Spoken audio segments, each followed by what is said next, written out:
রাজধানীর বিপণী বিতানগুলোতে জমে উঠেছে ঈদের কেনাকাটার বিষয়ে আরো খবর জানাতে বসুন্ধরা শপিং মল থেকে যুক্ত হচ্ছেন সহকর্মী সাদমান রাফি।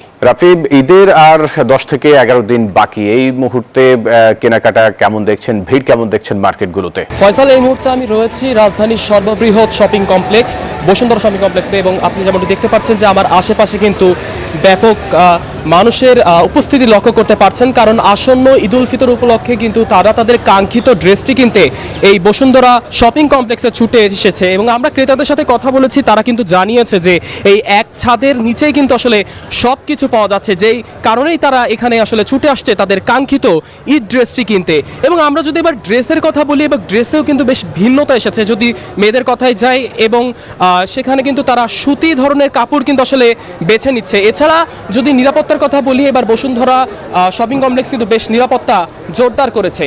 তো ফয়সাল, বসুন্ধরা শপিং কমপ্লেক্স থেকে এই ছিল আমার কাছে সবশেষ তথ্য। বিকাশ পেমেন্টে 10,000 টাকার বেশি অফার, শপিং চলছে তো।